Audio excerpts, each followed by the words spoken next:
Okay, students, today we will be talking about my work values and responsibilities. So there is a video that I would like for you to watch. And the video is basically on how not to interview, okay? It'll basically give you ideas of things you're not supposed to do, with interviews. But you will watch the video later. I'm gonna go ahead and skip it for now. So today's objectives. We will recognize the importance of having good work ethics and making good choices, including ethical decisions in the workplace. Explain why certain decisions made at work, such as taking excessive sick days, having unexcused absences, or arriving late, have negative consequences. Okay? So for this activity, you will have to download the worksheet. You will have to download the worksheet that is attached here in Schoology to today's assignment. Fill it out as you do the video, and email it to me. Okay. I have also attached an image, a picture of the definitions that you will need for this activity. Those definitions will also help you to fill out the worksheet. Okay, let's talk about soft skills. Okay, you probably know some job require hard skills or technical skills, but hard skills are not all you need to land a job. Soft skills matter too. Okay, so what is a hard skill? Skills that can be taught and measured or quantified. That's what a hard skill is. Technical skills are abilities and knowledge used in specific professions. For example, a mechanic must know how to fix cars.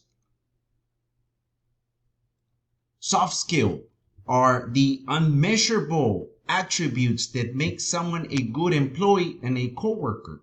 Soft skills can be taught, tough to teach or measure, but they are easy to observe. They include work ethic, communication, teamwork, adaptation, problem solving, creativity, time management, and interpersonal skills.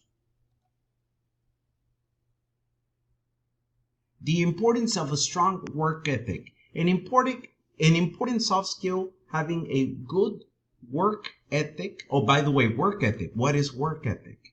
It is an employee's desire and determination to work hard. That's what work ethic is.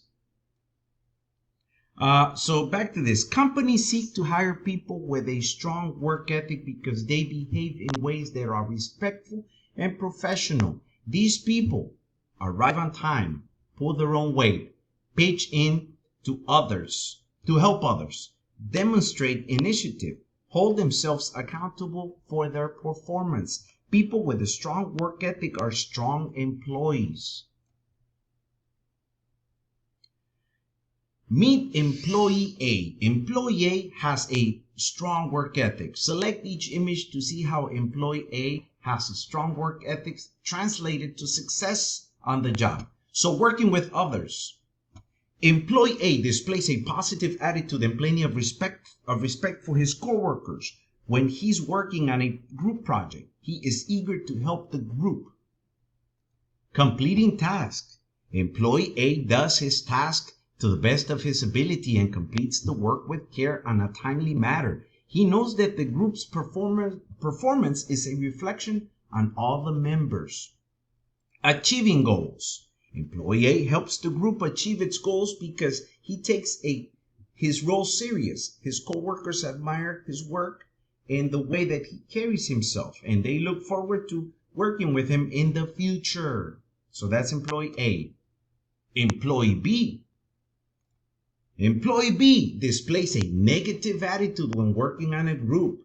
He views having to work with others in a way as an imposition.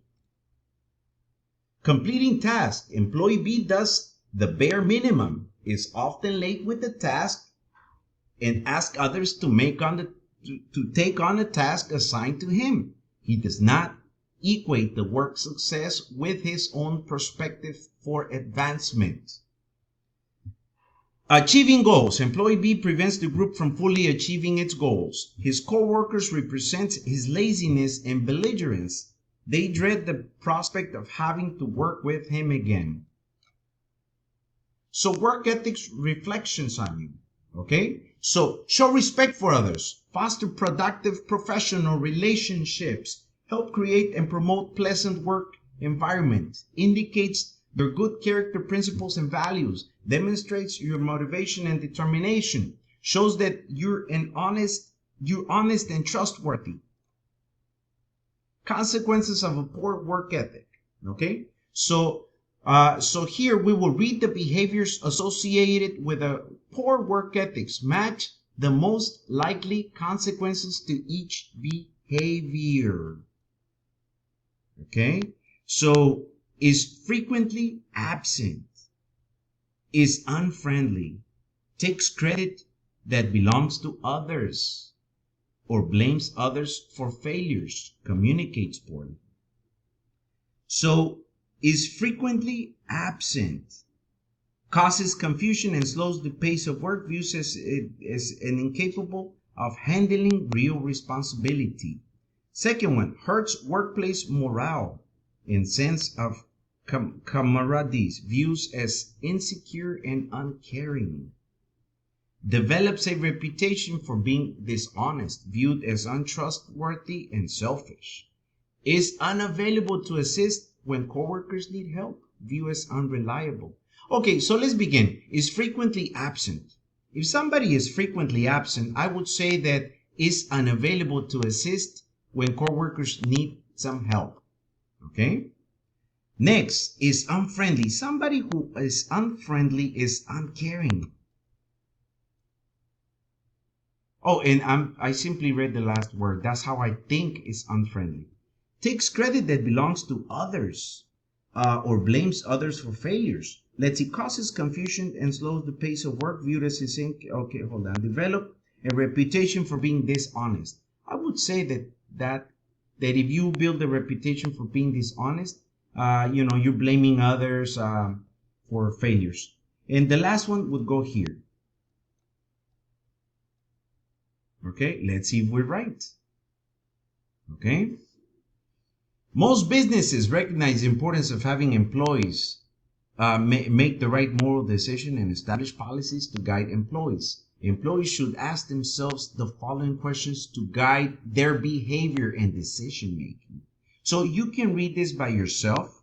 Okay, you can pause it, read it by yourself. I don't want to make this video too long because I'm about to run out of time.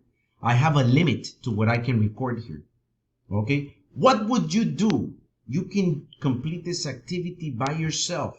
Okay, when you're working on the worksheet, you're going to do this by yourself. Okay, so now complete the activity, and if you have any questions, please email me. Another thing, if you would like any assistance, please send me an email so I can schedule a one-on-one Google Meet. Thank you so much. Have a wonderful day.